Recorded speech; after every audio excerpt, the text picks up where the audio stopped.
ಲೋಕಸಭೆಯ ಚುನಾವಣೆ ಹೊತ್ತಲ್ಲಿ ಈಗ ಧ್ವಜ ದಂಗಲ್ ಆರಂಭವಾಗಿದೆ. ಯಾಕೆ ಶುರುವಾಯಿತು, ಎಲ್ಲಿಂದ ಶುರುವಾಯಿತು ಅನ್ನುವಂಥದ್ದನ್ನ ನೋಡೋಣ. ಈ ಧ್ವಜ ದಂಗಲ್ ಆರಂಭವಾಗಿರುವಂತಹ ಸ್ಟೋರಿಯನ್ನ, ಕೇಸರಿ ಧ್ವಜ ಸ್ತಂಭದಲ್ಲಿದ್ದ ಶ್ರೀರಾಮನ ಫೋಟೋ ಅನ್ನ ಈಗ ಪಾಲಿಕೆ ಮುಚ್ಚಿದೆ. ನೀತಿ ಸಂಹಿತೆಯಿಂದಾಗಿ ಶ್ರೀರಾಮನ ಫೋಟೋ ಅನ್ನ ಪಾಲಿಕೆ ಮುಚ್ಚಿದೆ. ರಾಜಾಜಿನಗರದ ಮಂಜುನಾಥ ನಗರದಲ್ಲಿ ಈಗ ವಾಗ್ವಾದ ಶುರುವಾಗಿದೆ. ಸ್ಥಳದಲ್ಲಿ ಈಗ ಹಿಂದೂ ಕಾರ್ಯಕರ್ತರು ಜಮಾಯಿಸಿದ್ದಾರೆ. ಜೈ ಶ್ರೀರಾಮ್ ಅಂತ ಘೋಷಣೆಯನ್ನ ಮೊಳಗಿಸಿದ್ದಾರೆ. ಪಾಲಿಕೆ ಅಧಿಕಾರಿಯ ಜೊತೆಗೆ ಕಾರ್ಯಕರ್ತರು ವಾಗ್ವಾದವನ್ನ ಮಾಡಿದ್ದಾರೆ.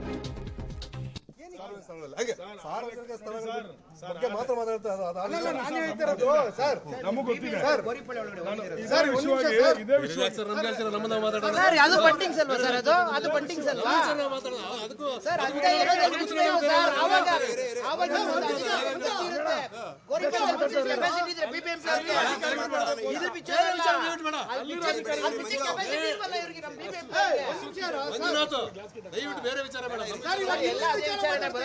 ಎಲ್ಲ ವಿಚಾರ